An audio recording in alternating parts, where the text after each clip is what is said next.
Welcome to big talk. నేను విజయ్. తెలుగు తమ్ముళ్ల పండుగ మహానాడు కడపలో అట్టహాసంగా మొదలైంది. తొలి రోజు పార్టీ అధినేత చంద్రబాబుతో సహా పలువురు నేతలు మాట్లాడారు. ముఖ్యంగా మంత్రి లోకేష్ ఈ పసుపు పండుగలో హాట్గా మాట్లాడారు. వైఎస్ జగన్ పాలనలో తన తల్లికి జరిగిన అవమానాన్ని గుర్తు చేసుకున్నారు. తల్లిని చెల్లిని అవమానించిన వారి పరిస్థితి ఏంటో చూశారు కదా అని వైఎస్ జగన్ పేరు ఎత్తకుండానే సెటైర్లు వేశారు. అసలు మహానాడును కడపలో నిర్వహించడమే ఓ పెద్ద వ్యూహం. నీ కోటలోనే మహానాడు పెట్టాం, వచ్చే ఎన్నికల్లో ఈ జిల్లాలోనే నిన్ను ఓడిస్తామని వైఎస్ జగన్కు మంత్రి లోకేష్ పరోక్షంగా స్పష్టమైన సందేశం ఇచ్చారని విశ్లేషకులు అంటున్నారు. ఇక దీనిపైన ఇవాళ డిబేట్ కొనసాగింది.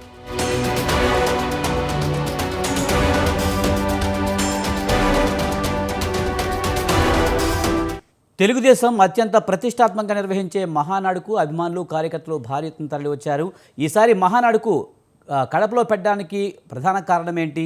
ఈ మహానాడులో చంద్రబాబుకు ఏమైనా కీలక బాధ్యతలు అప్పచెప్తారనే ప్రచారం కూడా జరిగింది. మహానాడులో 500 నోటుకు సంబంధించి చంద్రబాబు నాయుడు ప్రస్తావించారని ఎలా చూడాలి? ఈ అంశాలకు సంబంధించి మనతో మాట్లాడడానికి చెవుల కృష్ణాంజనేయులు గారు విశ్లేషకులు, అలాగే కుసుమకుమారి గారు టీడీపీ నాయకురాలు మనతో ఉన్నారు. వారితో మాట్లాడదాం. ముందుగా కృష్ణాంజనేయులు గారు నమస్తే అండి. నమస్తే అండి సార్, మహానాడును టీడీపీ ఒక పెద్ద పండుగ నిర్వహిస్తూ ఉంటుంది. కుటుంబ ప్రభుత్వం అధికారంలోకి వచ్చాక మొదటిసారిగా ఈ మహానాడును కడపలో నిర్వహిస్తుంది. అసలు కడపను ఎంచుకోవడానికి ప్రధాన కారణం ఏమై ఉంటుంది?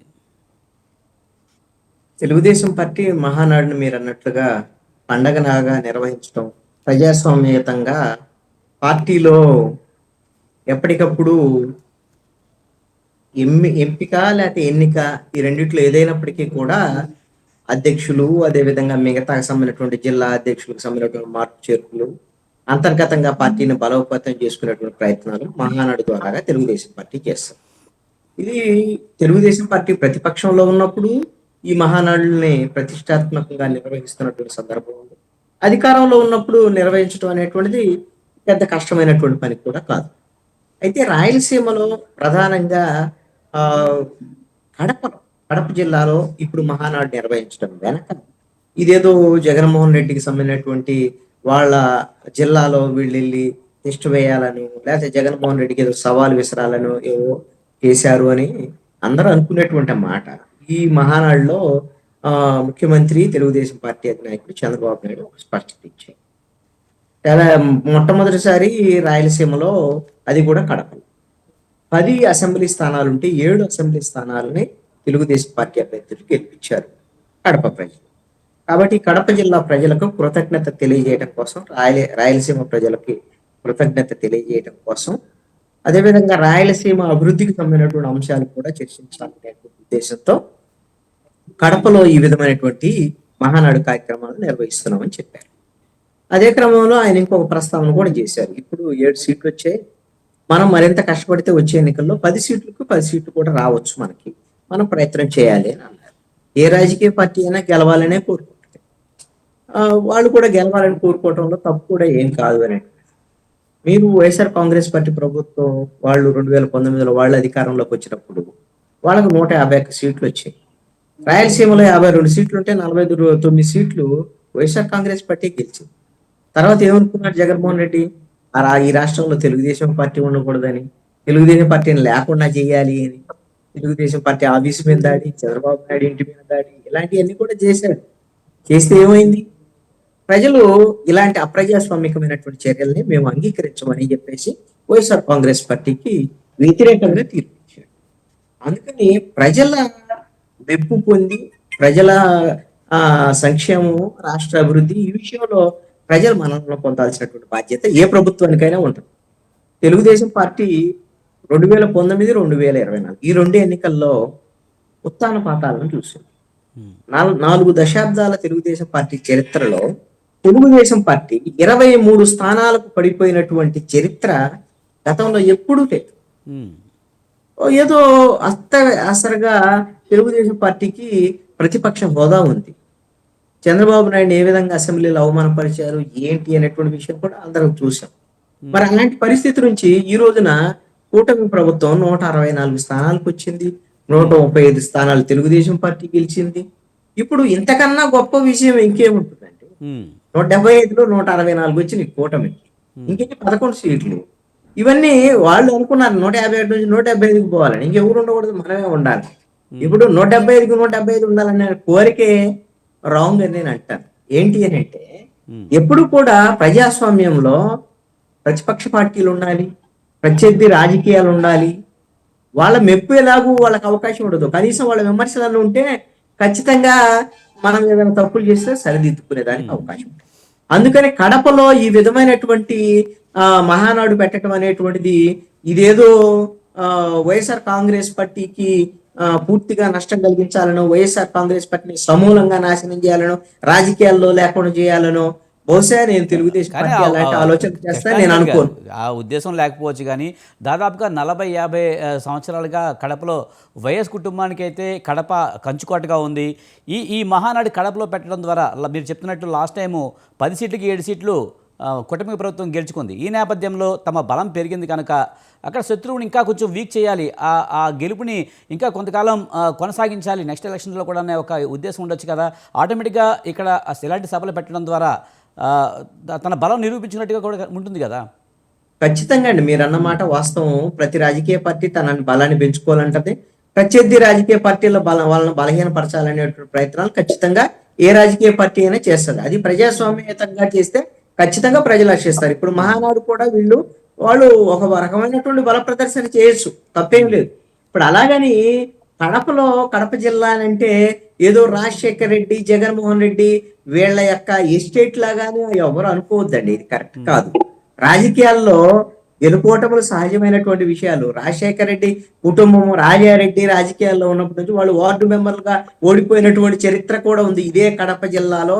ఉమ్. మనకు తెలిసినటువంటి విషయాలు. అదే విధంగా ఆ అనేక సందర్భాల్లో ఎమ్మెల్సీలు కానీ మిగతా సందర్భాల్లో ఓడిపోయినటువంటి మొన్నటికి మొన్న అవినాష్ రెడ్డి గెలవటం వెనక కూడా ఎంపీగా కేవలం షర్మిల పుణ్యమా అని అవినాష్ రెడ్డి కూడా గెలిచాడు.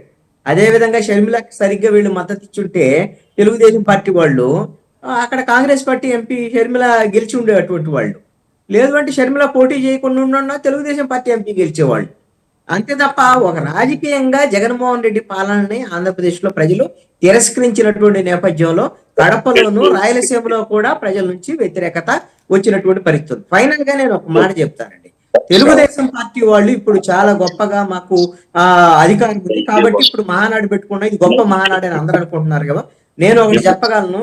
మొన్న జరిగినటువంటి ప్రకాశం జిల్లాలో తెలుగుదేశం పార్టీ ఓడిపోయి ప్రతిపక్షంలో ఉన్నప్పుడు తెలుగుదేశం పార్టీ జెండా భుజాన వేసుకోవాలి అంటే భయపడేటువంటి పరిస్థితుల్లో కార్యకర్తలందరూ తెలుగుదేశం పార్టీకి అండగా నిలబడి ప్రకాశం జిల్లాలో మహానాడు నిర్వహించారు. నాకు తెలిసి 43 ఏళ్ల తెలుగుదేశం పార్టీ చరిత్రలో అది గొప్ప మహానాడు అని చెప్పేసి నేను అంటాను. ఇప్పుడు ప్రతి మహానాడు గొప్పగా పండగలాగానే చేసుకుంటారు, కానీ కార్యకర్తలే తెలుగుదేశం పార్టీకి అండగా నిర్వహించుకున్నటువంటి మహానాడు అనేటువంటిది నేను చెప్పగలను. ఎందుకంటే నాయకులు కూడా భయపడ్డారు. కార్యకర్తలు చాలా మంది జెండాలు భుజాన వేసుకొని, తెలుగుదేశం పార్టీ జెండా భుజాన వేసుకొని రావాలంటే భయపడ్డటువంటి పరిస్థితి. వైఎస్ఆర్ కాంగ్రెస్ పార్టీ తీవ్రంగా దాడులు, కేసులు ఇవన్నీ పెడుతున్నటువంటి నేపథ్యంలో చాలా మంది ప్రజాస్వామికవాదులు అప్పుడు ప్రభుత్వానికి వ్యతిరేకంగా పోరాటం చేశారు. కానీ తెలుగుదేశం నాయకులు అందరూ కూడా ఎక్కడెక్కడ ఇళ్లలో కూర్చున్నటువంటి పరిస్థితుల్లో కార్యకర్తలందరూ కూడా ప్రకాశం జిల్లాలో ముందుకొచ్చి గొప్ప మహానాడును నిర్వహించారు. అది చరిత్రలో నిలిచిపోయే మహానాడు అనేది నా యొక్క. Right sir. బోట్ల రామారావు గారు వైసీపీ నాయకులు కూడా మనతో జాయిన్ అయ్యారు. మనతో పాటు కుసుమకుమారి గారు టీడీపీ నాయకులు, అలాగే బోట్ల రామారావు గారు వైసీపీ నాయకులు ఉన్నారు. కుసుమకుమారి గారు నమస్తే అండి. మేడం వినిపిస్తుందా? మహానాడు అయితే టీడీపీ బాగా పండుగలా జరుపుకుంటుంది. ఈసారి కడపలో నిర్వహించడంపై కొంత బల ప్రదర్శన కింద చూడాలి అని చెప్పి కొంతమంది అంటున్నారు. ఎలా చూడాలి? టీడీపీ బల ప్రదర్శన చేస్తుంది అనుకోవచ్చా? జగన్ ఇలాకాలో తమ సత్తా చాటాలనుకుంటుందా? తెలుగు 3 సంవత్సరాలు అవుతుందండి. ఈ 43 సంవత్సరాల్లో ఏ రోజు కూడా కడప జిల్లాలో మహానాడు జరుపుకున్నటువంటి చరిత్ర లేదు. కానీ జగన్మోహన్ రెడ్డి గారు, మరి ఆయనకు సంబంధించిన వ్యక్తులు ఎవరైతే ఉన్నారో కడప జిల్లా మాకు అడ్డా, మా అడ్డా అని చెప్తా ఉన్నారు. ఈ రోజు ఆ అడ్డాని బద్దలు కొట్టే విధంగా ఈ రోజు పసుపుమయం అయిపోయి రాష్ట్రం నలుమూలల నుంచి కూడా తండోపతండాలుగా ప్రజలు వచ్చి ఈ రోజు కడప జిల్లాలో జరుగుతున్నటువంటి మహానాడు మొదటి రోజున విజయవంతం చేయడం జరిగింది. ఈ రోజు మహానాడు కార్యక్రమంలో మా నాయకుడు చంద్రబాబు నాయుడు గారు ఏం చెప్తా ఉన్నారు, ఇక్కడ కడపలో పెడుతున్నటువంటి మహానాడికి ఒక ప్రత్యేక చరిత్ర ఉంది. ఎందుకంటే ఒక్కసారి ఓటేసినటువంటి పాపానికి గత 5 సంవత్సరాల్లో మన రాష్ట్రం కొన్ని సంవత్సరాలు వెనుకబడిపోయింది.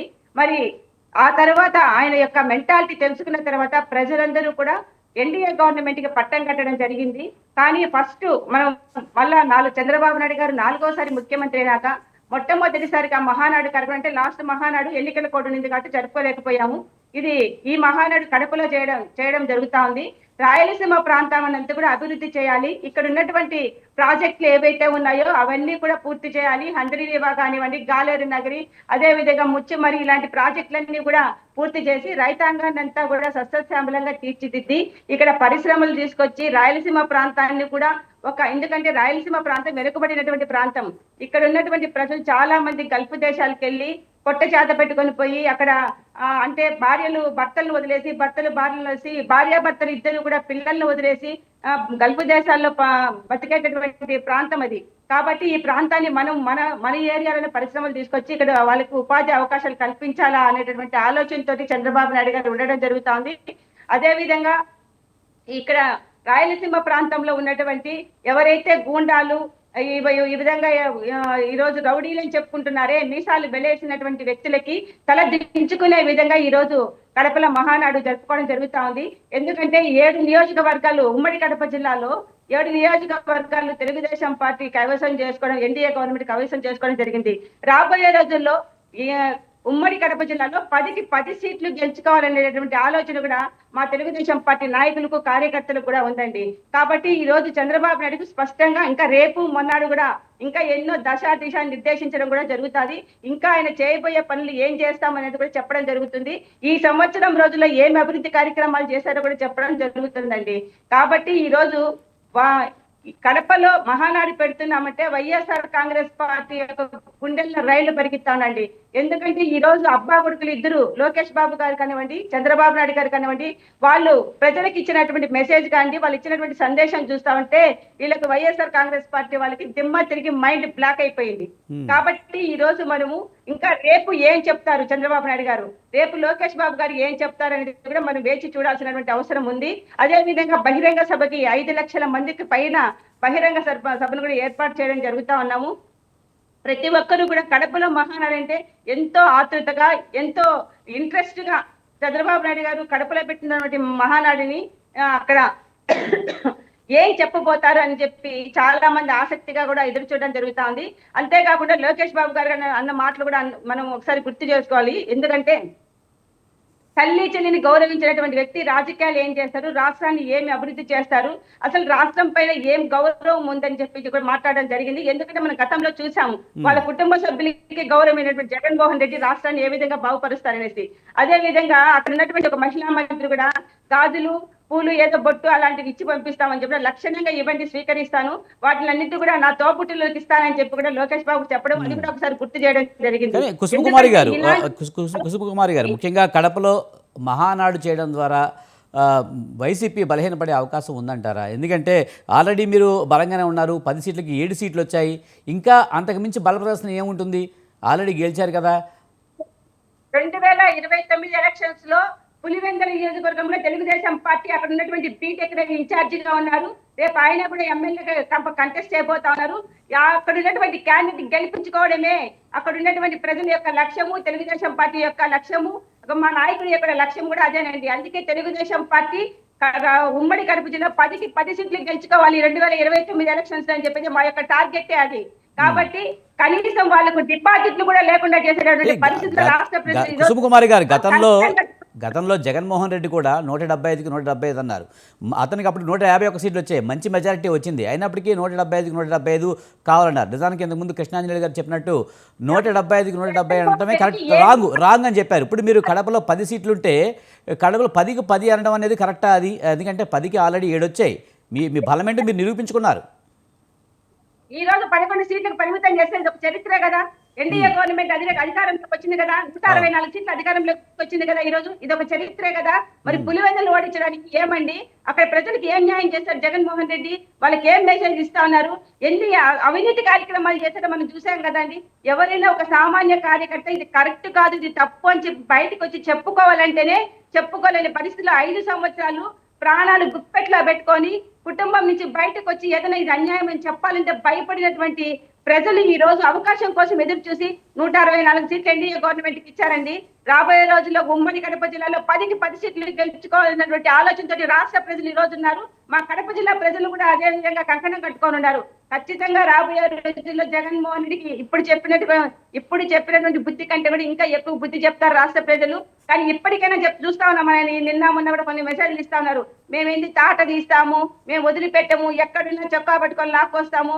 ఏం చేస్తారండి మీరు చొక్కా పెట్టుకొని లాక్కోవడానికి? చంద్రబాబు నాయుడు గారు ఒక క్రమశిక్షణతో రాష్ట్రాన్ని పరిపాలించేటటువంటి వ్యక్తి. తెలుగుదేశం పార్టీలు ఎవరైనా ఉండవు, గీత దాటి మాట్లాడేటువంటి అవకాశం ఎవరికి ఇవ్వరు. ఈ మధ్యన ఒక అబ్బాయి కూడా ఏదో మాట్లాడాడని చెప్పి భారతీయ గారిని వెంటనే పార్టీ నుంచి సస్పెండ్ చేయడం జరిగింది.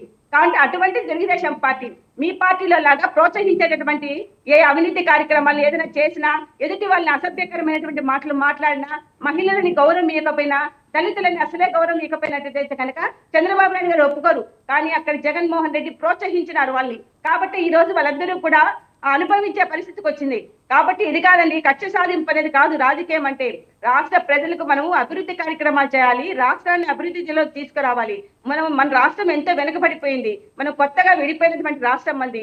మనకు కేంద్రం నుంచి బడ్జెట్ తీసుకొని వచ్చి ఇక్కడ రాష్ట్ర ప్రజలకు ఏం కావాలి, యువతకి ఏం కావాలి, మహిళలకు ఏం కావాలి, ఆ విధంగా మనం ముందుకు పోవాలి. మనకు ఒక రాజధాని లేదు, మనకు పరిశ్రమలు లేవు. వీటిపైన ఆలోచన పెట్టి మన రాష్ట్రం గురించి మనం ఆలోచించాలి. కానీ కక్ష సాధింపుతో పోయినటువంటి రాజకీయ నాయకుడు ఎవరు కూడా పైకి వచ్చినటువంటి చరిత్ర లేదు. ఈ విధంగా ప్రజలు బుద్ధి చెప్తారు. కాబట్టి అభివృద్ధి పైన మనం ఆలోచన చేయాలి. ఎందుకంటే చంద్రబాబు నాయుడు గారు అనుభవమైనటువంటి వ్యక్తి. 4 సార్లు ముఖ్యమంత్రి అయినారు. ఈ రోజు ఎందుకు ప్రజలు ఆయన స్వీకరించారు? 4 సార్లు ఎందుకు ఆయన ముఖ్యమంత్రి చేశారు? ఎందుకంటే ఆయన ఒక విజన్ ఉన్నటువంటి వ్యక్తి. ఆయన ఎందుకని నిరంతరం 74 సంవత్సరాల వయసు వచ్చినా కూడా నిరంతరం ప్రజల కోసం ఆలోచించేటటువంటి వ్యక్తి. ఎక్కడా కానీ ఆయన జీవిత చరిత్ర కరప్షన్ అనేది లేదు.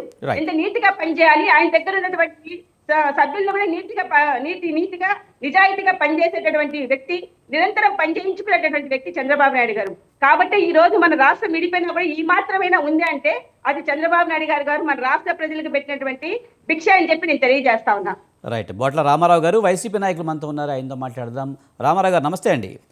సార్, టీడీపీ మహానాడిని ఎప్పుడు పండగలా చేస్తుంది, ఈసారి కడపలో పెట్టింది. ముఖ్యంగా కడప వైసీపీ కంచుకోట అని చెప్తూ ఉంటారు. కంచుకోటను ఆల్రెడీ బద్దలు కొట్టాం అని చెప్తున్నారు. ఇంకా బలహీనపరిచే చర్యలు తీసుకుంటాం. గతంలో రాబోయే రోజుల్లో 10కి 10 సీట్లు కడపలో సాధిస్తామని చెప్తున్నారు. ఎలా చూడాలి మరి? వైసీపీ కంచుకోట బద్దలైనట్టేనా? ఇక్కడ ఒక అంశం విజయ్ గారు, మీకు తెలుగుదేశం పార్టీ మనకు చూస్తే 1982లో స్థాపించి 83లో అధికారంలోకి వచ్చింది. ఎన్టీ రామారావు గారు ఆయన యొక్క సొంత ఇమేజ్ తోటి స్థాపించినటువంటి పార్టీ తెలుగుదేశం పార్టీ. తర్వాత ఆయన ముఖ్యమంత్రిగా దింపి ఇప్పుడు ప్రస్తుతం ఉన్నటువంటి ముఖ్యమంత్రి చంద్రబాబు నాయుడు గారు ఆ పార్టీని వశం చేసుకున్నటువంటి పరిస్థితి కూడా మనం చూసాం. ఇక్కడ ఒక అంశం మనం గుర్తిరగాలండి. జగన్మోహన్ రెడ్డి గారు స్వయంగా పార్టీని స్థాపించారు. ఆయన వైఎస్ఆర్ కాంగ్రెస్ పార్టీని చంద్రబాబు నాయుడు గారు స్థాపించలేదండి, అది గుర్తు చేసుకోవాలా. ఇప్పుడు కుసుమ కుమార్ గారు మరి ఆమె మేడము చాలా హుషారుగా చెప్తా ఉన్నారు. వైఎస్ఆర్ కాంగ్రెస్ పార్టీ భారతదేశ రాజకీయాల్లోనే ఒక నూతన సంప్రదాయానికి ఒడిగట్టి పారదర్శకతగా చాలా క్రిస్టల్ క్లియర్ గా చెప్పినటువంటి ప్రతి హామీని అమలు చేయాలనేటువంటి ప్రయత్నం చేసి 95% పైగా హామీలు అమలు చేసినటువంటి పార్టీగా ఈ రికార్డు అండి, all time record political parties హిస్టరీలోనే. ఏ పార్టీ చేయలేదు ఇప్పటివరకు భారతదేశంలో కూడా. మరి అట్లా నిబద్ధతతో పనిచేసినటువంటి పార్టీకి ఈరోజు చూసాం 3 పార్టీలు కలగలిపినటువంటి పరిస్థితుల్లో ఓట్ల శాతంలో మార్పులు, రకరకాల ఏదైతే రాజ్యాంగ విరుద్ధంగా జరిగినాయి అని అనుకుంటున్నాం. ఎందుకంటే ఈవీఎంలో ఓట్లు ఏదో మరి ఇంక్యుబులేటర్ లాగా పిల్లలు పెట్టినట్టుగా పోలైన ఓట్లకు లెక్కింపు ఓట్లకు చాలా తేడా మనం చూసాం. సరే, ఎన్ని పరస్పర విరుద్ధమైనటువంటి వైఖరి ఉంది, చాలా మ్యాజిక్ జరిగినాయి అనేది ఇవన్నీ కూడా ఉన్నాయి. అంటే మీకు బాగా సీట్ వచ్చినప్పుడు కూడా టీడీపీ కూడా ఎలాంటి మాటలే మాట్లాడింది, మరి దాన్ని ఏమనాలి? నేనేమంటున్నానంటే ఇక్కడ వాళ్ళు మాట్లాడిన దానికి ఆధారం లేదండి. మేము మాట్లాడిన దానికి స్పష్టమైన ఆధారము ఎలక్షన్ కమిషన్ లెక్కల ప్రకారం తీసుకుంటే పోలైన ఓట్లకి లెక్కింపు ఓట్లకి 2 లక్షలకు పైగా ఓట్లు తేడా ఉన్నమాట వాస్తవం కదండి. అది అన్ని మీడియా కానీ పత్రికలు కానీ అందరూ కూడా ఎనలైజ్ చేసినటువంటి మాట వాస్తవం. దీనికి ఈ రోజుకి ఎవరు సమాధానం చెప్పాలా. ఇక్కడ రాష్ట్ర ఎన్నికల అధికారి చెప్పలేదు, కేంద్ర ఎన్నికల అధికారి చెప్పలేదు, ఇది ఒక వివాదాస్పదమైనటువంటి అంశం, దాన్ని పక్కన పెడదాం. ఇప్పుడు ఎన్నికలు పూర్తయి సంవత్సరం అయితే ఈ రోజు వరకు చెప్పినటువంటి ఏ ఒక్క హామీని స్పష్టంగా ఇవ్వలేనటువంటి పరిస్థితి. ఇప్పటికే 1,40,000 కోట్ల రూపాయల అప్పులు, 1,40,000 కోట్లకు పైగా పన్నులు విధించినటువంటి చరిత్ర ఈ చంద్రబాబు నాయుడు గారి సర్కార్కు ఉంది. డబుల్ ఇంజిన్ సర్కార్ అని చెప్పి కేంద్రం నుంచి బడ్జెట్ లో వాటా తేలేదు, రాష్ట్రానికి ప్రత్యేక ప్యాకేజీలు కానీ ప్రత్యేక హోదాలు కానీ ఏమీ లేవు. వీళ్ళు డబ్బాలు కానీ రామారావు గారు మొన్న మనం చూసాము కేంద్ర బడ్జెట్లో కూడా అమరావతికి 10,000 కోట్లని లేకపోతే ఇంకా చాలా తెచ్చామని చెప్పారు కదా, మరి ఇవన్నీ నిధులు కాదంటారా? ఎక్కడ సార్ విజయ్ గారు, ఇక్కడ ఇదంతా కూడా అభూత కల్పన. ఏంటంటే వాళ్ళు అప్పులు ఏర్పాటు చేస్తున్నారు. వాళ్ళు చేసేది ఏంటండి, మన రాష్ట్రానికి కేంద్ర ప్రభుత్వం అప్పులు ఇప్పించడం కాదు, గ్రాంట్లు ఇవ్వాలి. అట్లాగే పన్నుల రూపాయలు మన వాటా మన మొహాన్ని కొడుతున్నారు తప్ప అదనంగా ₹1 తెచ్చినటువంటి దాఖలాలు ఈ రాష్ట్ర ప్రభుత్వానికి లేదు. పైగా చప్పట్లు కొట్టారు. కేంద్ర ప్రభుత్వం ప్రకటించినటువంటి బడ్జెట్ రాష్ట్రానికి చాలా ప్రయోజనకరమని. ఇలా చెప్పేటటువంటి మాటలకు వాస్తవ ఫిగర్స్ కు అసలు అది దానికి సంబంధమే లేనటువంటి విచిత్రమైనటువంటి వైఖరి ఉందండి. గతంలో కూడా వైఎస్ఆర్ కాంగ్రెస్ పార్టీ ప్రభుత్వం మీద దుమ్మెత్తి పోసారు 14.5 లక్షల కోట్ల అప్పులని. తర్వాత ఏం చేశారండి, అందులో సగం కూడా అప్పులు లేవని చెప్పి శాసనసభలో పయ్యావుల కేసీఆ ప్రకటించాడు కదా. వీళ్ళు అబద్ధాలు మాట్లాడటంలో సిద్ధహస్తులు. ఏదైతే గోబెల్స్ ప్రచారం చేయట్లో ఆరితేరారు. ఒక్కొక్కరికి ఒక్కొక్క విద్య ఉంటుందండి. మోసం చేయట్లో ఒకరు చేస్తుంటారు, దొంగతనాలు ఒకరు చేస్తుంటారు. నిజాయితీగా ఉండేవాళ్ళు తాత్కాలికంగా నష్టపోవచ్చు, కానీ అంతిమ విజయం నిజాయితీకి, ధర్మానికి, న్యాయానికే దక్కుతుంది. ఈ సిద్ధాంతం మీదనే జగన్మోహన్ రెడ్డి గారు ఉన్నారు. ప్రజలు ఇప్పటికే తెలుసుకున్నారు. వాళ్ళ సర్వేలే చెప్తున్నాయి, ఇంటెలిజెన్స్ కానీ, ప్రభుత్వ ఇంటెలిజెన్స్ కానీ, టీడీపీ ఇంటెలిజెన్స్ కానీ. ఖచ్చితంగా 100 నియోజకవర్గాల్లో ఈ రోజు పార్టీ పరిస్థితి 30% కంటే తక్కువకి దిగజారిపోయింది అనేటువంటి అంశం అనేది పబ్లిక్ గా వస్తుంది. ఇక్కడ మీడియా పరంగా కూడా చూస్తా ఉన్నాం. ఇటువంటి పరిస్థితుల్లో పులివెందులు కూడా మేము గెలుస్తాం, మీ ఉత్సాహాన్ని మేము కాదనలేం, కానీ గెలవడానికి ప్రయత్నించండి. ఎప్పుడు ప్రయత్నం చేస్తుంటారు, కాదంటలేదు. ఇంత మేము చేసినప్పుడే ప్రజలు మార్పు కోరుకుంటున్నారు. మీరు ఏం చేయకుండా మిమ్మల్ని ఎట్లా గెలిపిస్తారు? మా నాయకుడి నినాదం వై నాట్ 175 సాకారం అవుతుందేమో చూడాల్సినటువంటి పరిస్థితి కూడా ఉంది. ఎందుకంటే పూర్తిగా విఫలమైందండి తెలుగుదేశం పార్టీ ప్రభుత్వం. వీళ్ళు ఈ రోజు మహానాడులో కూడా ప్రభుత్వం అధికారంలో ఉండి రకరకాల తీర్మానాలు చేసుకుని ముందుకెళ్తున్నారు. అక్కడ పనులు చేయిస్తాం, ఇక్కడ చేయిస్తామని. అసలు సంవత్సర కాలంలో మీరు ఏం చేయకుండా ఇప్పుడు తీర్మానాలు పెట్టేది ఏంటండి? ఏ జిల్లాలో అది చేస్తాం, ఈ జిల్లాలో ఇది చేస్తామని. కానీ రామారావు గారు, ఏదేమైనా రాయలసీమలో రాజశేఖర రెడ్డి కుటుంబానికి ఎప్పుడు కూడా మంచి ఆదరణ ఉంటుంది. కానీ ఈసారి ఎన్నికల్లో కుటుంబ ప్రభుత్వం అధికారంలోకి వచ్చిన తర్వాత ఆ ప్రభ తగ్గిందనిపిస్తుందా? ఎందుకంటే ఇప్పుడు కడపలో కూడా చూస్తూ ఉన్నాం, జనం కూడా మహానాడికి తరలి వచ్చారు. ఒకప్పుడు ప్రత్యర్థి పార్టీలు ఎక్కడన్నా సభ పెట్టాలంటేనే కడప లాంటి లేకపోతే రాయలసీమలో పెట్టాలంటే భయపడే పరిస్థితి. ఇప్పుడు ఆ పరిస్థితి లేదనుకోవచ్చా? ఇప్పుడు కొత్త రాజకీయ నాయకులకు తెలియదేమో కానీ ఎన్టీఆర్ ప్రపంచంలో కూడా అదే పరిస్థితి ఉంది కదండి. కడపలో అన్నింటినీ బీట్ చేసి రాజశేఖర రెడ్డి గారు 2004లో ప్రభుత్వాన్ని అధికారంలోకి తీసుకొచ్చారు, కాంగ్రెస్ పార్టీని. అట్లాగే 2009లో తీసుకొచ్చారు. ఆ సందర్భాల్లో ఎక్కడికి పోయారు తెలుగుదేశం పార్టీ వారు? అది కూడా ఆలోచించాలా. తర్వాత ఇది ఆటుపోట్లు సహజంగా ఉంటుంటాయి పార్టీలకి. వీళ్ళేమి సింగిల్ గా పోటీ చేయలేదు కదండి. మా నాయకుడు జగన్మోహన్ రెడ్డి గారు ఒక నిబద్ధతతోటి మేము సింగిల్ గానే పోటీ చేస్తాం అంటున్నారు. మీరు ముగ్గురు నలుగురు కలిసి ప్రత్యక్షంగా ముగ్గురు, పరోక్షంగా ఒక ముగ్గురు, రకరకాల ఆవేశాలకు సంబంధించి వచ్చినటువంటి రిజల్ట్ అని గుర్తుంచుకోవాలి ఇక్కడ. మేడం కుసుమ కుమారి గారు, మీరు మాట్లాడుతున్నారు కానీ మీ టర్మ్ వస్తుంది, మీకు ఇస్తాను. ఏమంటారండి?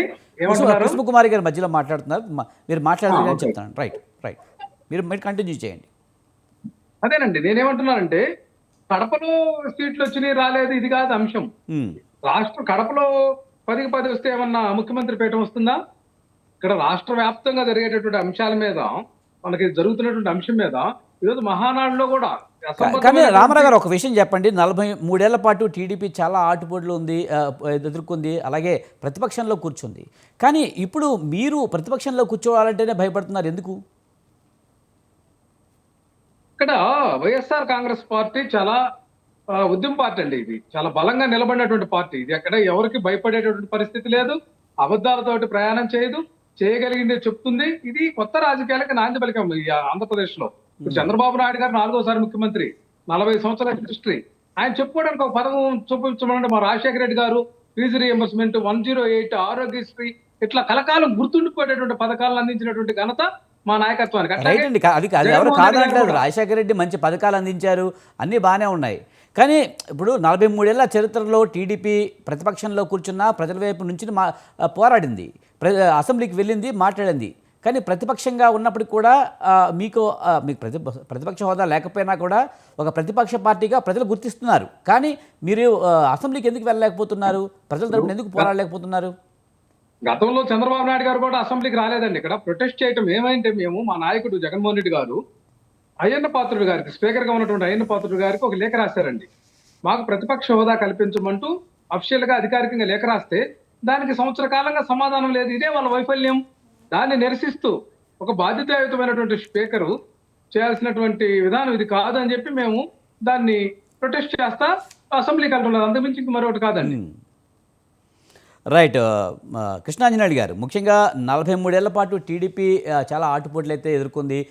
సేమ్ టైం ప్రతిపక్షంలో ఉన్నప్పటికీ కూడా తన పని అయిపోయింది అన్న టైంలో కూడా మళ్ళీ నిలబడింది. ఇలా చంద్రబాబు నాయుడు చెప్తున్నారు, ఎన్ని పరీక్షలు ఎదురైనా సరే మేము నిలబడ్డాము అని చెప్తున్నారు.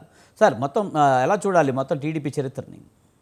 ఇప్పుడు తెలుగుదేశం పార్టీ గెలుపోటముల మాట ఎలా ఉన్నప్పటికీ కూడా మహానాడును నిర్వహించేటువంటి విషయంలో వాళ్ళు ఖచ్చితంగా మహానాడుని క్రమం తప్పకుండా నిర్వహిస్తారు. అవును. మొన్న కరోనా సమయంలో తప్ప ఇప్పటి వరకు ఎక్కడా కూడా మహానాడు వాయిదా పడలేదు, దాన్ని నిర్వహించకుండా లేదు.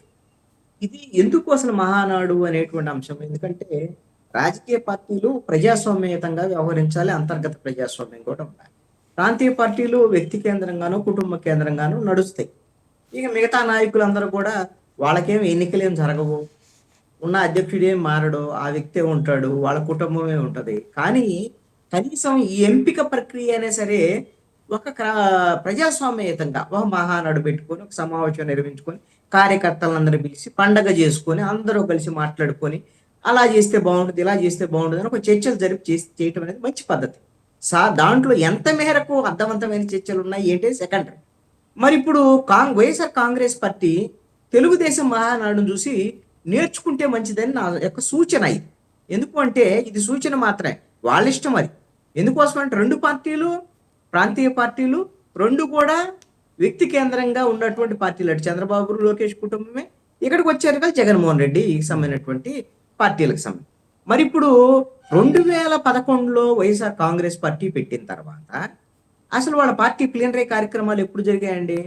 2017 జూలై 8-9 తేదీల్లో విజయవాడలో జరిగాయి. ఆ తర్వాత మళ్ళీ ఎప్పుడు జరిగాయి? అధికారంలోకి వచ్చిన తర్వాత 2022లోనో ఏమో వాళ్ళు జూలై 8-9 తేదీల్లో ప్లీనరీ నాగార్జున యూనివర్సిటీ ఎదురుగా పెట్టుకున్నారు. అంటే ఒక ఈ 12 ఏళ్ల కాలంలో 13 ఏళ్ల కాలంలో 2 ప్లీనరీలు జరిగినటువంటి పరిస్థితి ఉంది. పార్టీని ఒక సంస్థాగతంగా బలోపేతం చేసుకొని ప్రజలతో మమేకం ఉన్నటువంటి పార్టీలకి ఎప్పుడు కూడా రాజకీయంగా పూర్తిగా నష్టపోయేటువంటి పరిస్థితులు ఉండవండి, తక్కువగా ఉంటాయి. కార్యకర్తల యొక్క ప్రాధాన్యత ఇచ్చి అందుకు అనుగుణంగా వాళ్ళు గెలవచ్చు, వాడొచ్చు, ఇబ్బందులు ఉండొచ్చు, అన్ని ఫేస్ చేయాలి. ఇప్పుడు మీరు చూడండి, వైఎస్ఆర్ కాంగ్రెస్ పార్టీ ఇప్పుడు 11 నెలలు అయింది ప్రతిపక్షంలో ఉంది. అధికారంలో ఉన్నప్పుడు 5 ఏళ్లు విరవీగినటువంటి వీళ్ళు ఇప్పుడు ఈ 11 నెలల్లో అసలు ప్రతిపక్షంగా ఎలా వ్యవహరించాలి అనేది జగన్మోహన్ రెడ్డికి అర్థమవుతుందా? పూరి జగన్మోహన్ రెడ్డి తప్ప ఎవరున్నా పార్టీకి సంబంధించిన నాయకులు ఉన్నారా? ఇప్పుడు డిబేట్లోకి వచ్చి రామారావు గారు లాంటి వాళ్ళు ఎవరో డిబేట్లోకి వచ్చి మాట్లాడొచ్చు, వాళ్ళ పార్టీని సమర్థించుకోవచ్చు. ఓడిపోయిన తర్వాత హోదా అడిగితే ఇవ్వలేదు అనే మాట పదే పదే చెప్తున్నారు వాళ్ళు. ఇప్పుడు ప్రజలు ఇవ్వలేదండి, నువ్వు ఇవ్వలేదు, ప్రజలు ఇవ్వలేదు. నీకు 10% ఎమ్మెల్యే స్థానాలు ఉండాలి, 18 మంది ఎమ్మెల్యేలు ఉంటేనే ప్రతిపక్ష హోదా వస్తుంది. ఇది ఒక లాంఛనంగా సాంప్రదాయబద్ధంగా అటు పార్లమెంట్ లోను అసెంబ్లీలోను జరుగుతున్నటువంటి తీరిది. నువ్వు అడిగావు, నువ్వు మన సమయం కావాలన్నావు, వెళ్ళు అసెంబ్లీకి వెళ్ళిన తర్వాత వాళ్ళు సమయం ఇవ్వలేదు అనుకోండి, అవమానించారనుకోండి, బయటికి రండి. ఆ రోజు బయటకు వచ్చేసి మాట్లాడొచ్చు కదా. బయటకు వచ్చి ఇప్పుడు ఏం చేస్తున్నారు? ప్రెస్ మీట్లు పెట్టి మాట్లాడుతున్నారు. ఇప్పుడు పోనీ జగన్మోహన్ రెడ్డి పోడండి, మిగతా 10 మంది ఎమ్మెల్యేలు పోవచ్చు కదా. వాళ్ళకి వచ్చిన ఇబ్బంది ఏంది అంటే జగన్మోహన్ రెడ్డి పోకపోతే ఇంకెవరు 10 మంది ఎమ్మెల్యేలు కూడా పోవటానికి లేదా? మరి అసలు శాసనమండలి సభ్యులను అయితే పంపిస్తున్నావుగా, మరి ఎందుకు పంపిస్తున్నావా అంటే అక్కడ శాసనమండలిలో తెలుగుదేశము, జనసేన, బీజేపీ వాళ్ళకన్నా కూడా ఎక్కువ మంది సభ్యులు వైఎస్ఆర్ కాంగ్రెస్ పార్టీకి ఉన్నారు. అందుకని అక్కడికి వెళ్తున్నారు. ఆడికి వెళ్ళినప్పుడు అంటే నువ్వు నీకు బలం ఉంటే మాత్రమే నువ్వు అసెంబ్లీకి కానీ ఎక్కడికైనా వెళ్తావా? బలం లేకపోతే వెళ్ళవా? ఓడిపోతే వెళ్ళవా? ఓడిపోతే ప్రజల తరపున మాట్లాడేటువంటి బాధ్యత మీకు లేదా? జగన్మోహన్ రెడ్డికి లేదా? పోనీ అసెంబ్లీకి వెళ్ళలేదండి, ఆ మాట తీసేద్దాం. నువ్వు 11 నెలల్లో వైఎస్ఆర్ కాంగ్రెస్ పార్టీకి, నేను ఎందుకు ఈ మాట చెప్తున్నా అంటే, కనీసం ఈ ప్రభుత్వం సరిగ్గా పనిచేయాలంటే జగన్మోహన్ రెడ్డి సరిగ్గా పనిచేయాలండి. ఈ ప్రభుత్వం చేసే తప్పుల్ని ప్రశ్నించాలంటే వాళ్ళు ప్రశ్నించాల్సిన బాధ్యత ఉంది ప్రతిపక్షానికి. ఇప్పుడు సూపర్ 6 ఇంప్లిమెంటేషన్, ఈ ఫెయిల్యూరు, ఇవన్నిటి మీద మొన్న ప్రెస్ మీట్ పెట్టి 2.5 గంటలు మాట్లాడి జగన్మోహన్ రెడ్డి. మంచిది, మాట్లాడాల్సినటువంటి బాధ్యత మీదే. అసలు ఈ 11 నెలల కాలంలో ఎన్ని రకాల ఉద్యమాలకు నువ్వు పిలిపించావు? ఆ పిలిపించినటువంటి ఉద్యమాలను ఎన్ని వాయిదాలు వేసావు? ఎందుకు ప్రజల మధ్యకి వెళ్తానని ఎన్ని రకాల కార్యక్రమాలను ప్రకటించావు? వాటిని ఎందుకు నువ్వు ముందుకు తీసుకెళ్లటం లేదు? ఎందుకు వాయిదాలు వేస్తున్నావు? ఎందుకు ప్రజల దగ్గరికి వెళ్ళటానికి శేషపేషాలు పోతున్నావు? ఏంటి ఈ సమస్య? అంటే ముఖ్యమంత్రిగా ఫెయిల్ అయ్యాడు జగన్మోహన్ రెడ్డి. ప్రజలు ఆల్రెడీ ఆ తీర్పు ఇచ్చేశారు. నీకు 151 ఇస్తే 175కి పోవాలనుకొని బొక్కబార్ల పడి 11కు మిగిలాడు. నీవు అంటే ముఖ్యమంత్రిగా ఫెయిల్ అయ్యావని ప్రజలు తీర్పిచ్చారుగా. రేపొద్దున ప్రతిపక్ష నాయకుడిగా అయినా నువ్వు కనీసమైనటువంటి మార్కులు వచ్చేటువంటి విధంగా వ్యవహరించమని నేను సూచన చేస్తున్నాను. ఇప్పుడేదో తెలుగుదేశం పార్టీ అద్భుతమైన పార్టీ అనో, లేకపోతే ఏదో అద్భుతాలు చేస్తున్నారనో, ఈ ప్రజాస్వామ్యం అంతా బాగా చేస్తున్నారనో, పిలిచిన హామీలన్నీ అమలు చేస్తున్నారని నేను చెప్పటంలా. ఈ తెలుగుదేశం నేతృత్వంలో ఉండేటువంటి కూటమి ప్రభుత్వం చేసే తప్పులను కూడా మేము ఖచ్చితంగా సందర్భం వచ్చినప్పుడు ఖచ్చితంగా విమర్శించేటువంటి వాళ్ళలో నేను ముందుంటా. మీరు ఆ బాధ్యత తీసుకోవాల్సినటువంటి వాళ్ళు వైఎస్ఆర్ కాంగ్రెస్ పార్టీ వాళ్ళు. మీరు ఈ రోజున బాధ్యత విస్మరించడం వల్ల ఇబ్బందులకు గురవుతున్నారు. వాళ్ళు ఇప్పుడు వైఎస్ఆర్ కాంగ్రెస్ పార్టీని దెబ్బతీయటానికి, నైతికంగా దెబ్బతీయటానికి ఈ రోజున కడపలో మీటింగ్ పెడితే పెట్టుకోవచ్చు. వాళ్ళు పెట్టినంత మాత్రాన ఏమైంది? జగన్మోహన్ రెడ్డి కుప్పంలో మళ్ళీ కుప్పం మేమే గెలుస్తాం, నెక్స్ట్ కుప్పం, ఈ కుప్పంలో కూడా చంద్రబాబు నాయుడు గెలవడం, నారా లోకేష్ మంగళగిరిలో గెలవడం, మళ్ళీ ఎక్కడ పోటీ చేసిన పవన్ కళ్యాణ్ గెలవడం, ఇవన్నీ అనుకుంటే జరిగిందా? జరగలేదు. ఇప్పటికీ కూడా అదే చెప్తున్నారు, ఇప్పటికే 175.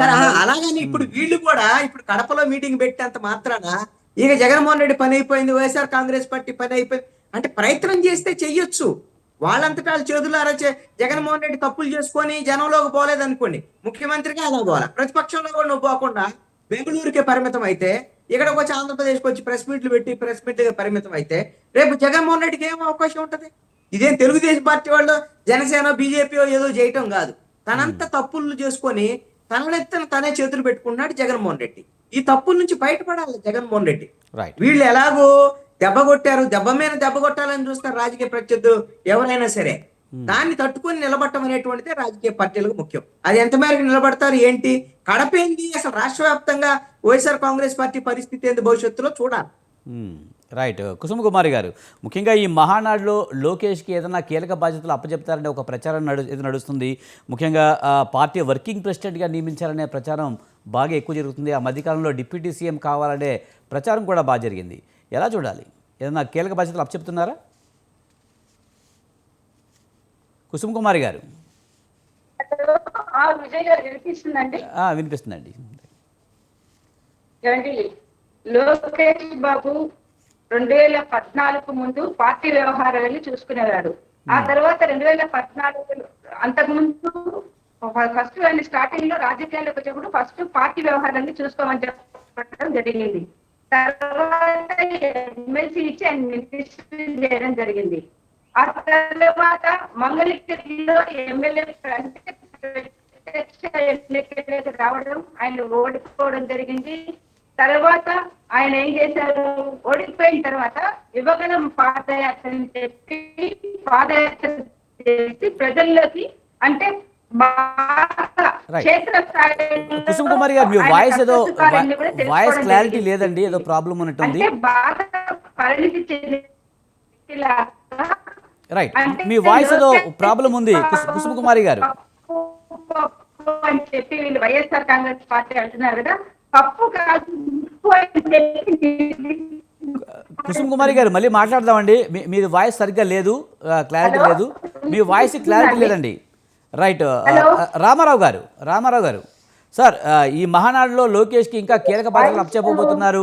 ఇది వైసీపీకి ఏదో ప్రాబ్లం ఉందండి. మీ వాయిస్ మీ వీడియో కూడా ఆగిపోయింది, మీ వాయిస్ కూడా డిస్టర్బెన్స్గా వస్తుంది. ఒక 2 minutes మీ దగ్గరికి వస్తాను. రైట్. రామారావు గారు మీరు ఎలా చూస్తారు ఈ మహానాడులో లోకేష్ స్పెషల్ అట్రాక్షన్ అయ్యారు. ఈ లోకేష్కి అయితే మళ్ళీ కీలక బాధ్యతలు అప్పచెప్పబోతున్నారు, పార్టీ వర్కింగ్ ప్రెసిడెంట్గా తీసుకోబోతున్నారనే ప్రచారం బాగా జరుగుతుంది. అలాగే డిప్యూటీ సీఎం ఒక కావాలనే ఒక కోరిక అయితే టీడీపీ శ్రేణుల నుంచి వినిపిస్తుంది. ఇప్పుడు అది వాళ్ళ అంతర్గత పార్టీలో ఏ పదవి వచ్చినా అధ్యక్షుడు ఇవ్వమనండి, జాతీయ అధ్యక్షుడు ఇచ్చుకోమనండి, లేకపోతే అంతర్జాతీయ అధ్యక్షుని చేసుకోమనండి తెలుగుదేశానికి. మాకు సంబంధం లేదండి, అది వాళ్ళ అంతర్గత వ్యవహారము. అసలు ఇక్కడ మేము తప్పట్టేది ఏంటంటే వీళ్ళు అన్ని ఇక్కడ సూత్రాలు చెప్తా ఉంటారు, న్యాయ సూత్రాలు ఇవన్నీ కూడా వెలివేస్తుంటారు చంద్రబాబు నాయుడు గారు. 2014-19లోనే రాంగ్ స్టెప్. ఆయన ముఖ్యమంత్రిగా ఉండి తన కుమారుడిని సొంత ఒక ఇంట్లోనే మంత్రి పదవి ఇచ్చుకున్నటువంటి పరిస్థితి మళ్ళీ అదే కంటిన్యూ చేస్తున్నారు. ఇవన్నీ కూడా నియంతృత్వ పోకడలకు వాళ్ళు సూచిక. రామారావు గారు ఇంకా కీలక బాధ్యతలు అప్పచెప్తే ఎప్పటికే రెడ్ బుక్ రాజ్యాంగం అంటూ ఇప్పుడు వైసీపీ భయపడుతున్న పరిస్థితి కనిపిస్తుంది. ఇంకా కీలక బాధ్యతలు అప్పచెప్తే ఇంకా భయపడే అవకాశం కనిపించట్లేదంటారా? ఒకటండి విజయ్ గారు, చట్ట ప్రకారం రెడ్ బుక్ రాజ్యాంగం అని చెప్పినటువంటి జాతీయ ప్రధాన కార్యదర్శి హోదాలో లోకేష్ అసలు ఎన్నికకే అనర్హుడు అవుతాడండి. ప్రజలను బెదిరించి ఓట్లు వేయించుకున్నాడా ఏంటనేది అది క్వశ్చన్ అవుతుంది కదా. ఇక్కడ రాజ్యాంగబద్ధంగా ఉన్నటువంటి ఎలక్షన్ కమిషన్ కానీ యొక్క న్యాయస్థానాలు కానీ ఇవన్నీ కూడా కనుక ఖచ్చితత్వం మీద కనుక పనిచేస్తే వీళ్ళ యొక్క పార్టీలో మనుగడ ఉంటుందా చెప్పండి. తెలుగుదేశం పార్టీ రెడ్ బుక్ అనేటటువంటి అంశాన్ని తీసుకుంటే ఆ పార్టీ గుర్తింపును కూడా రద్దు చేయాల్సినటువంటి పరిస్థితి ఉందండి. రామారావు గారు, రెడ్ బుక్ అనేది వాళ్ళు చెప్తున్న వెర్షన్ ఏంటంటే ఎవరైతే తప్పులు చేస్తారో వాళ్ళ మీద చర్యలు తీసుకోవడానికి అని చెప్తున్నారు. కానీ రెడ్ బుక్ రాజ్యాంగం అనేది మీరు చెప్తున్న మాట అది. విజయ్ గారు, ఒకటండి, రాజ్యాంగబద్ధంగా రెడ్ బుక్ అనేటువంటి అంశంలో అసలు వీళ్ళు ఎవరండి? వీళ్ళు లెక్క వేసుకోవడానికి వీళ్ళకి ఏమి రైట్ ఉంది? ఎన్నికల కమిషన్ ఏమన్నా దానికి ఏమైనా పర్మిషన్ ఇచ్చిందా ఆ పార్టీకి ఒక్కదానికి? మీకు తెలుసు కదండి, చాలా పార్టీలు ఉన్నాయి. పీపుల్స్ వార్ ఇలాంటి వాళ్ళన్నింటిని కూడా నిషేధం విధించారనేది, చాలా పార్టీలని ప్రభుత్వాలు నిషేధించే అనేది కూడా మనం గుర్తెరగాలండి. ఆ కోవ కిందగా వస్తుంది ఇది ఇంచుమించు. ఆ పోకడంలోనే వీళ్ళు రెడ్ బుక్ అనే దానితో బెదిరించి ఆ యొక్క వాళ్ళు పరిష్కారంగా కూడా చాలా మందిని ఇక్కడ మర్డర్స్ చేయించడం, కొట్టడం, గందరగోళంగా పోలీస్ కేసులు పెట్టి దమనకాండ చేస్తున్నారు కదండి రాష్ట్రంలో.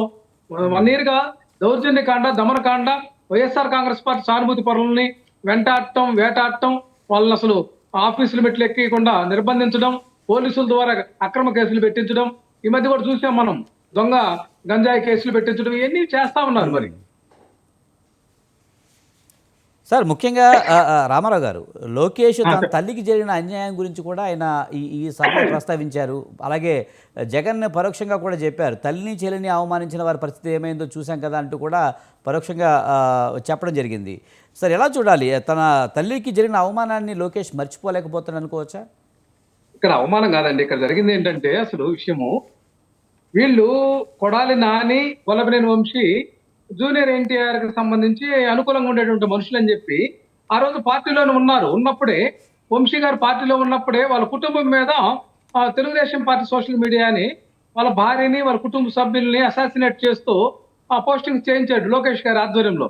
అప్పుడు వంశీ గారు మరలా రియాక్ట్ అవ్వడం, కోప్పడి, అప్పుడు కదండి ఇష్యూ అయింది ఇదంతా కూడా. అప్పుడు దానివల్లనే ఇదంతా ఈ రోజు వల్లభనేని వంశీ ఎపిసోడ్ కానీ, కొడాలి నాని ఎపిసోడ్ కానీ రాష్ట్రంలో వాళ్ళ తలలు తీస్తామని చెప్పి సంబంధం లేదంటారా ఆ వ్యాఖ్యలతో?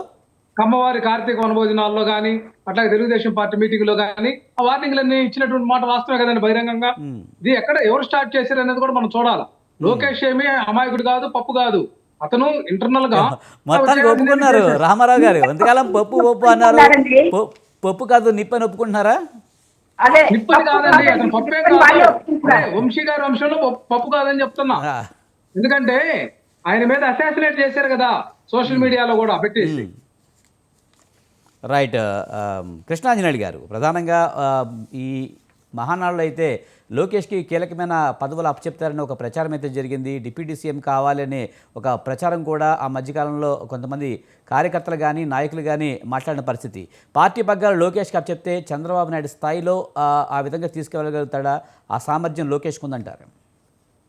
ఇప్పుడు పార్టీ అనేటువంటిది చంద్రబాబు నాయుడుది, ఈ తెలుగుదేశం పార్టీ.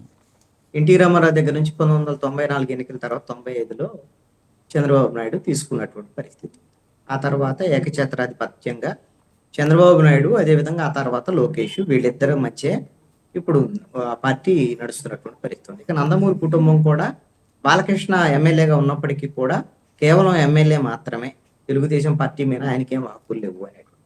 భవిష్యత్తులో చంద్రబాబు నాయుడు తర్వాత నాయకుడు ఎవరు, ముఖ్యమంత్రి ఎవరు అని ఒక సందర్భంలో ఆ, నందమూరి బాలకృష్ణని కూడా ఎవరో ప్రశ్న అడిగారు మీడియాలో. అడిగినప్పుడు చెప్పారు, నెక్స్ట్ నేను ముఖ్యమంత్రి రేసులో లేను, చంద్రబాబు నాయుడు తర్వాత మా ముఖ్యమంత్రి మా నాయకుడు నారా లోకేష్ అని చెప్పాడు. ఎందుకు అని అంటే నారా లోకేష్ బాలకృష్ణ అల్లుడు, ఎలాగ తన అల్లుడికనే వస్తుంది కదా అనేటువంటి దాని మీద సర్దుకున్నటువంటి పరిస్థితి ఉండొచ్చు.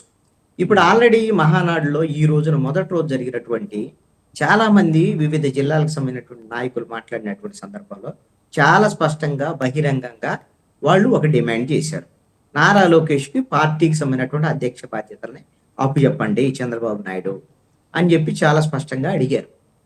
ఎందుకు అడిగారు అని అంటే, మీరు ఆల్రెడీ ముఖ్యమంత్రిగా ఉన్నారు కదా, పార్టీకి సంబంధించినటువంటి వ్యవహారాలు మాత్రం నారా లోకేష్ చూస్తాడు, ఆయన పూర్తి స్థాయి బాధ్యతలు ఇస్తే పార్టీకి సంబంధించినటువంటి కార్యకర్తలకి వీళ్ళందరికీ న్యాయం జరిగిద్ది అనేటువంటి విధంగా అలాంటి డిమాండ్ అయితే పెట్టారు. బహుశా మరి చంద్రబాబు నాయుడికి నారా లోకేష్ తెలియకుండా ఇలాగ కింది స్థాయి నాయకుల నుంచి కార్యకర్తల నుంచి ఇలా డిమాండ్ వస్తుందని నేను అనుకోను. కార్యనిర్వాహక అధ్యక్షుడిగా అంటే వర్కింగ్ ప్రెసిడెంట్గా నారా లోకేష్ని ఈ మహానాడు సందర్భంగా ప్రకటించేదానికి అవకాశం ఉండొచ్చు. అయితే ఇది అంతవరకే పరిమితం అయిద్దా? ఇప్పుడు ఈ 2029 వరకు చంద్రబాబు నాయుడు ముఖ్యమంత్రిగా ఉంటారా? లేదు అంటే 29 లోపులోనే చంద్రబాబు నాయుడు దించేసి నారా లోకేష్ను ముఖ్యమంత్రి చేయాలనేటువంటి ఒత్తిడి చంద్రబాబు నాయుడు కుటుంబంలోను, అంటే అది కార్యకర్తల నుంచి ముఖ్యమంత్రి కావాలని నారా లోకేష్కి అంత పెద్ద డిమాండ్ ఉండకపోవచ్చు, ఎందుకంటే చంద్రబాబు నాయుడు ఉండాలని కోరుకుంటారు కార్యకర్తలు. నారా లోకేష్ డిప్యూటీ సీఎంగా ఉండాలని కోరుకుంటారు. నేను అనుకుంటాను ముఖ్యమంత్రి కావాలి నారా లోకేష్ అని కోరుకునేటువంటి వాళ్ళలో ఒక బలమైనటువంటి వ్యక్తి ఎవరు అని అంటే నారా భువనేశ్వరి అయ్యుండొచ్చు అని నేను అనుకుంటానండి. ఎందుకోసమనంటే ఆవిడ ఆకాంక్ష మేరకే నారా లోకేష్ని రాజకీయాల్లోకి రావడానికి చంద్రబాబు నాయుడు అంగీకరించారు అనేటువంటిది ఒక సమాచారం. ఎందుకంటే చంద్రబాబు నాయుడుకి వారసత్వ రాజకీయాలు మీద ఇష్టం లేదు, వారసత్వ రాజకీయాలు ఉండకూడదని, నారా లోకేష్ వ్యాపారాలు మాత్రమే చూసుకొని అసలు రాజకీయాల్లోకి వద్దని అలాంటి ధోరణిలో ఉండేవారు అని.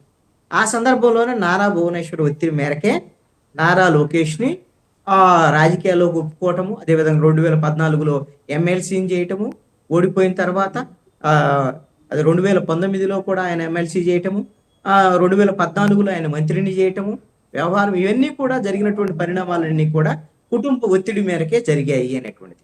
ఎందుకు భువనేశ్వరికి ఆ విధంగా, ఒకవేళ ఆవిడ మరి ఆల్రెడీ చంద్రబాబు నాయుడు ముఖ్యమంత్రి ఉన్నాడు కదా, మరి నారా లోకేష్ తర్వాత ముఖ్యమంత్రి కావచ్చు కదా అంటే, ఇప్పుడంటే అధికారంలో ఉన్నారు తెలుగుదేశం పార్టీ, జనసేన, బీజేపీ కలిసి 5 ఏళ్లే కదా ప్రజలు ఇచ్చింది అధికారం. నెక్స్ట్ 5 ఏళ్ల తర్వాత ఏం జరిగింది ఎవరు చెప్పలేం. మరి ఇప్పుడు అధికారం ఉన్నప్పుడే నారా లోకేష్ ముఖ్యమంత్రి అయ్యాడు అనుకోండి, భవిష్యత్తులో మాజీ ముఖ్యమంత్రిగా ఉంటాడు. ఒకవేళ పార్టీ ఓడిపోయినా కొంచెం గట్టిగా ప్రతిపక్షాలను ఎదుర్కొనే దానికి అవకాశం ఉండొచ్చు, నిలబడేదానికి అవకాశం ఉండొచ్చు అనేది ఒక అంశం. రెండవది ఏంటి అని అంటే, నారా భువనేశ్వరికి తన తండ్రి దగ్గర నుంచి అధికారాన్ని లేకపోతే తెలుగుదేశం పార్టీని చంద్రబాబు నాయుడు తీసుకున్నాడు. ఆ సమయంలో నారా భువనేశ్వరితో సహా నందమూరి కుటుంబం మొత్తం చంద్రబాబు నాయుడు సపోర్ట్ చేశారు, అందరూ సపోర్ట్ చేశారు.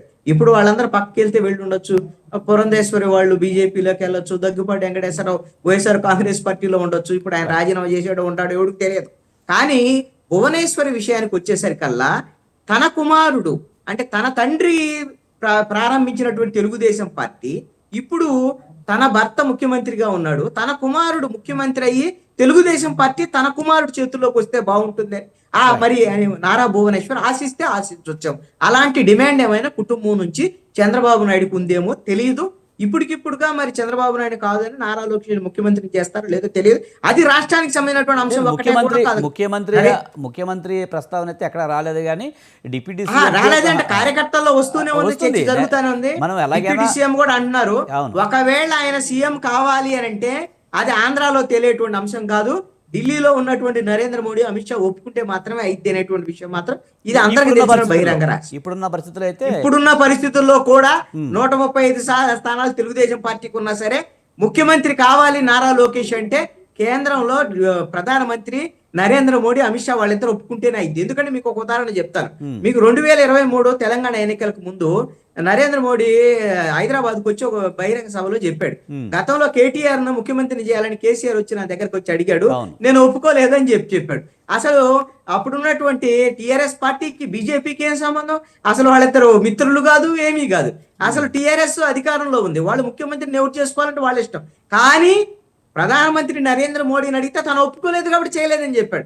అంటే అలాంటి పార్టీల మీదే పెత్తనం చేసినటువంటి బీజేపీ, నరేంద్ర మోడీ, అమిత్ షా ద్వయము ఇప్పుడు తెలుగుదేశం పార్టీ వణిగిపోతుంది. బీజేపీని చూస్తే విపరీతంగా పొగుడుతున్నారు తండ్రి కొడుకులు చంద్రబాబు నాయుడు, నారా లోకేష్. ఇలాంటి పరిస్థితుల్లో నరేంద్ర మోడీకి తెలియకుండా, అమిత్ షాకి తెలియకుండా ఇక్కడ అధికార మార్పిడి జరగటం, నారా లోకేష్ ముఖ్యమంత్రి కావటం అనేది అసాధ్యమైనటువంటి విషయం. వాళ్ళు ఒప్పుకుంటే జరగవచ్చు. ఉమ్. రైట్. కుసుమ కుమారి గారు, ముఖ్యంగా ఆ మధ్య లోకేష్ డిప్యూటీ సీఎం కావాలని బాగా ప్రచారం జరిగింది. అయితే జన సైనికుల నుంచి తీవ్ర వ్యతిరేకత వచ్చింది. టీడీపీ కార్యకర్తలకి, జనసేన కార్యకర్తలకి అయితే కొంత మాట యుద్ధం జరిగిన పరిస్థితి, తర్వాత సైలెంట్ అయిన పరిస్థితి. ఇప్పుడు మళ్ళీ డిప్యూటీ సీఎం పదవి గురించి ఏమన్నా వచ్చే అవకాశం కనిపిస్తుందా, లేకపోతే పార్టీ వరకే పగ్గాలు అప్పచెప్పే అవకాశం కనిపిస్తుందంటారా? ఏమండి, నారా లోకేష్ బాబు కొద్ది రోజులు పార్టీ చూసుకోవడం జరిగింది. ఆ తర్వాత మంత్రిగా ఆయన బాధ్యతలు స్వీకరించారు. తర్వాత ప్రత్యక్ష రాజకీయాలకు రావడము, ఆయన మంగళగిరిలో ఓడిపోవడానికి దగ్గరైకి ప్రజల యొక్క సమస్యలని తెలుసుకొని ఆయనకు గనక ఇప్పుడు మళ్ళా గుంటూరులో ఎమ్మెల్యేకి ఇస్తే ఆయనకి అట్టహాసంగా గెలవడం జరిగింది. కాబట్టి ఇప్పుడు రాష్ట్ర ప్రజలు ఏమనుకుంటారంటే, ముఖ్యంగా తెలుగుదేశం పార్టీ కుటుంబ సభ్యులు ఇటువంటి కార్యకర్తలు కానివ్వండి, నాయకులు కానివ్వండి, యువ నాయకుడిగా నారా లోకేష్ బాగా పరిణితి చెందారు రాజకీయాల్లో. కాబట్టి అతన్ని హ్యాండిల్ చేసుకోగలుగుతాడు, ఏ పదవి ఇచ్చినా కూడా హ్యాండిల్ చేసుకోగలుగుతారు అనేటువంటి ఆ పార్టీ యొక్క యువ నాయకుడిని పైకి తీసుకురావాలి, ఇంకా మంచి పొజిషన్ లో చూడాలి అని అనుకోవడం సహజమే. కాబట్టి మా కార్యకర్తలు కానీ, నాయకులు కానివ్వండి, ఏదైనా ఇంకా మంచి పెద్ద బాధ్యత నారా లోకేష్ గారికి ఇస్తే బాగుంటుందని చెప్పారనుకోవడంలో సహజంగా మేమందరం కూడా అనుకుంటా ఉన్నాము. మరి మా యొక్క నాయకుడు చంద్రబాబు నాయుడు గారు ఉన్నారు. ఎందుకంటే ఆయన చాలా రాజకీయ అనుభవం కలిగినటువంటి వ్యక్తి, ఎవరికి ఎప్పుడు ఎలాంటి పదవులు అప్పచెప్పాలో ఆయనకు బాగా తెలుసు. కాబట్టి అటువంటి పరిస్థితుల్లోనే నారా లోకేష్ గారిని ఒక ఉన్నత స్థానంలో నిలబెడతారని చెప్పి మేము ఆశిస్తా ఉన్నాము.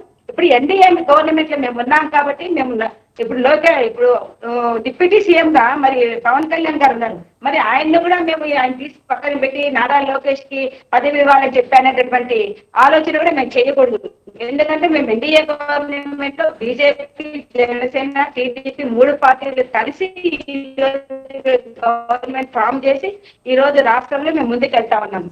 కాబట్టి ఈ పదవులు ఇచ్చేటటువంటి విషయంలో మరి ఎన్డీఏ గవర్నమెంట్ లో కూడా మంచి సలహాలు, సూచనలు మా నాయకుడు చంద్రబాబు నాయుడు గారు తీసుకొని సరైన సమయంలో లోకేష్ బాబు గారికి ఏ పద్ధతి ఇవ్వాలో ఇవ్వడం జరుగుతుంది. రైట్. రామారావు గారు, ముఖ్యంగా ఈ మహానాడులో పెద్ద నోట్ల అంశం అయితే మళ్ళీ ప్రస్తావనకు వచ్చింది. గతంలో 2000, 1000 రూపాయల నోట్లు రద్దు చేసినట్టే ఇప్పుడు మళ్ళీ 500 నోట్లు కూడా ఆపితే అవినీతి తగ్గుతుంది. గత ప్రభుత్వంలో అయితే అవినీతి విచ్చలవిడిగా సాగింది. తమ ప్రభుత్వం వచ్చిన తర్వాత వాట్సాప్ గవర్నెన్స్ ద్వారా కొంత అవినీతిని ఆపగలిగాం. ఈ 500 నోటు కూడా ఆగితే అవినీతి ఇంకా తగ్గుతుందని చంద్రబాబు నాయుడు చెప్పడం జరిగింది. ఇక్కడ ఒక అంశం అండి, మన రాష్ట్ర బడ్జెట్ అంశానికి వస్తే 1,10,000 కోట్ల లోటు బడ్జెట్. ఆ పథకాలు కూడా వాళ్ళు ఇచ్చినటువంటి హామీలు కూడా అన్ని పొందుపరచలేదండి. గ్యాస్ కానీ ఇటు కొన్ని పథకాలకు కూడా అరకొరగా తల్లికి వందనం పేరుతో చేశారు, ఇప్పటి వరకు చేయలేదు ఈ సంవత్సరంలో. వీళ్ళు ఈ బడ్జెట్ కి ఆ లోటుని ఎట్లా పూడ్చిస్తారు, మిగతా అసలు గవర్నమెంట్ ఎట్లా నడుపుతారు అనేది కూడా ప్రశ్నార్థకంగా ఉంది. ఉపాధి హామీకి సంబంధించినటువంటి పనులు, బిల్లులు కానీ, ఆ కూలీలకి వేతనాలు కానీ 3 నెలలుగా 4 నెలలుగా ఆపేశారండి. అట్లాగే ఉద్యోగస్తుల జీతాలు కూడా ఆ ఉపాధి హామీ పథకం ఏదైతే ఎన్ఆర్జీఎస్ కు సంబంధించి అవన్నీ కూడా అన్ని పెండింగే. ఇటువంటి పరిస్థితులు ప్రభుత్వం రోజు రోజు దినదినగండంగా నడుస్తుంది. రామారావు గారు, నేను అడిగింది అది పాయింట్ కాదండి. ముఖ్యంగా మహానాడులో 500 నోటు రద్దు గురించి చంద్రబాబు నాయుడు చెప్పారు. ముఖ్యంగా అవినీతి తగ్గుతుందనే వ్యాఖ్యత చేయడం జరిగింది. నిజంగా 500 నోట్లు రద్దు చేస్తే అవినీతి తగ్గుతుందా? అవినీతి ఎక్కడ తగ్గింది? సెబ్బని ఇసుక కానీ, మద్యంలో ఏదైనా సరే వ్యాపారాల్లో అవకతవకలు కానీ, అక్రమాలు కానీ జరిగితే దాని సెబ్బని జగన్మోహన్ రెడ్డి గారు మంచి ట్రాన్స్పరెంట్ మెథడ్ తీసుకొస్తే దాన్ని రద్దు చేశారండి. బార్లో తెలిసారు. ఇవాళ ఇసుక వ్యాపారం మొత్తం తెలుగుదేశం పార్టీ వాళ్ళు ఉచిత ఇసుక అనేది చంద్రబాబు నాయుడు గారు చెప్పి యాడ్లు వేస్తున్నా కూడా ఉచి తీసుకెక్కడా లేదు. వీళ్ళకి ట్యాక్స్ కట్టాల్సిందే తెలుగుదేశం పార్టీ నాయకులకి. ఆ రీచుల్లో ఇల్లు తిష్టేస్తున్నారు. అట్లాగే మద్య విషయంలో ఊరూరికి బెల్ట్ షాపులు, ఒక్కొక్క బెల్ట్ షాపులు వేలాలు కూడా వేలం పాటలు అక్రమంగా నిర్వహిస్తుంటే చోద్యం చూస్తున్నారు. పోలీసులు కూడా అదే పరిస్థితి. ఎక్కడన్నా అన్యాయం జరుగుతుంటే, అక్రమాలు జరుగుతుంటే ఆ నియోజకవర్గానికి సంబంధించినటువంటి ఎమ్మెల్యేలు ఎవరైనా చెప్తేనే స్పందిస్తున్నారు తప్ప రైట్. అది బాధ్యతాయుతంగా ఎవరు పనిచేయట్లేదు కదండి. ఎక్కడ వీళ్ళు పారదర్శకంగా ఉన్నారు చెప్పండి. అవినీతి లేకుండా చేస్తామని చెప్పడం అదంతా కూడా బడాయి మాటలు తప్ప. ఇప్పుడు అసలు ఒక పట్టాదారు పాస్బుక్ చూస్తే 10,000 నుంచి ₹1,00,000 దాకా తీసుకుంటున్నారండి. రూపాయి కూడా తీసుకోకుండా పట్టాదారు పాస్బుక్ రైతులకు ఇచ్చే పరిస్థితి ఉందా చెప్పానండి. అట్లాగే ఎంత దుర్మార్గం అండి. ఈ రోజు రైతులకు ధరలు లేక అల్లాడుతుంటే పట్టించుకునేటువంటి పాపాన్ని పోలేదు. ఎక్కడ ఇట్లా అవినీతి లేకుండా ఉంది. వ్యాపారస్తులకు, ఆ దళారీలకు కొమ్ము కాస్తున్నటువంటి ప్రభుత్వం అండి ఇది. రైట్. రైట్. కృష్ణాంజనేయులు గారు, ముఖ్యంగా మహానాడులో చంద్రబాబు నాయుడు 500 నోట్ల రద్దు గురించి రద్దు చేస్తే అవినీతి తగ్గుతుందంటూ కూడా కామెంట్స్ చేశారు.